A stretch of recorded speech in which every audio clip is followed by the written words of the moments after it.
Go for it. Coxie, back in the winner's circle in a Sydney derby. It's a good way to do it. How are you feeling right now after that performance?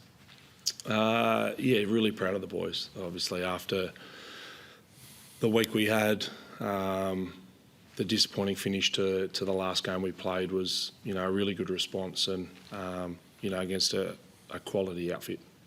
In terms of the response, obviously, to have that really good sort of 15, 20-minute block in the first quarter to take charge of both the midfield and kind of the forward area. I mean, was that a key focus to try and have that fast start?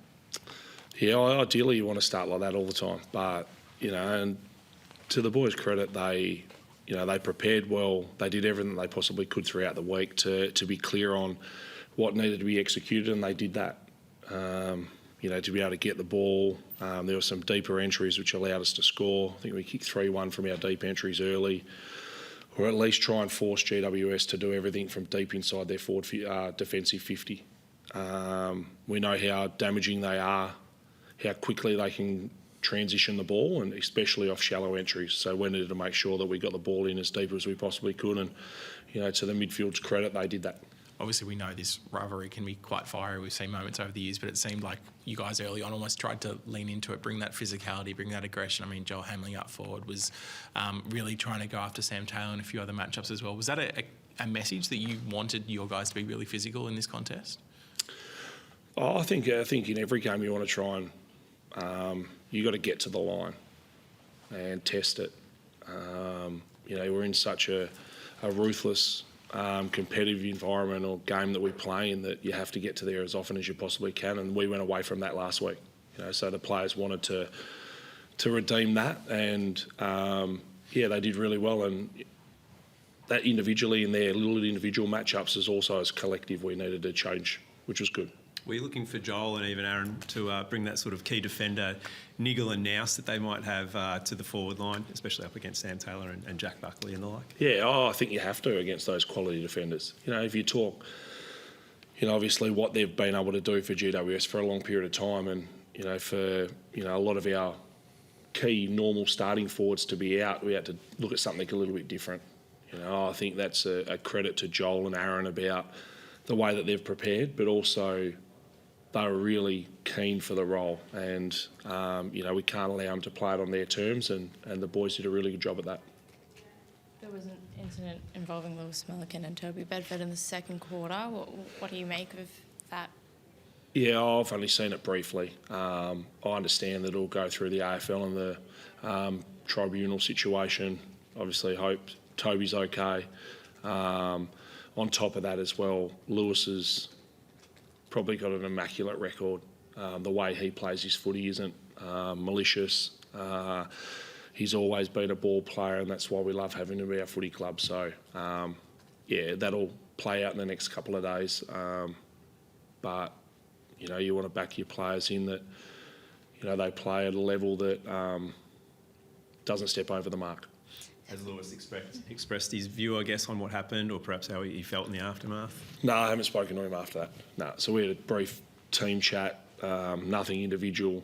We've got our VFL on now, and most of the boys will watch that. You mentioned some of those matchups. James Jordan obviously had a really good sort of 3 quarters in particular on Lockie Whitfield, and then gets forward to get 2 goals in that final term to almost be the sealer. That must be the sort of perfect sort of tagging performance to not only kind of nullify Lockie, but then to get forward and have that scoreboard impact. Yeah, for sure. I think, how damaging Lockie's been for his whole career. And the drive they do get off half-back. We needed to try and quell as much as we possibly could, and James has done that before. The start of the week we wanted to go to that. But he's also his ability to be able to, as you mentioned, to impact on the scoreboard when we needed it. Lockie went up around the ball a little bit more in the last quarter. So it was his job to try and stay ahead of the ball and try and create some opportunities for us, which he did. How important is it to turn this win and capture this momentum over the next couple of weeks now and make sure it's not a one-off? And I guess what's your kind of key role in making sure that the boys can really enjoy this win but know that it's hopefully part of a really good block coming forward? Yeah, and that's something about the mindset of the players that I have to get right. The players are aware that it's one game. We need we made some inroads, but we still got a lot of work to do.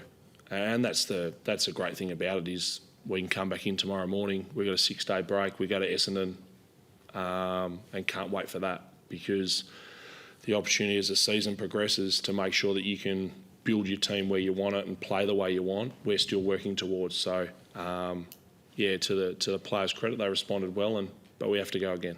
Were there any particular positives you took from the game, which obviously was a pretty heated contest in the end, but perhaps your use of the corridor, especially early on when you built up that early lead? Yeah, and I think like any time that you play, you need to, certainly offensively, you got to take what the opposition give you defensively. So, there's no method to go. We need to go over and above what we should in certain parts of it, whether it's uncontested marks or handball chains or the direction of way we move the ball. The thing earlier I liked was the way we set up and the turnovers we were able to create gave us some really good looks back the other way. So, and that's something that we'll continue to talk about, focus on, and teach our players about where do we get these turnovers to how damaging we be from that.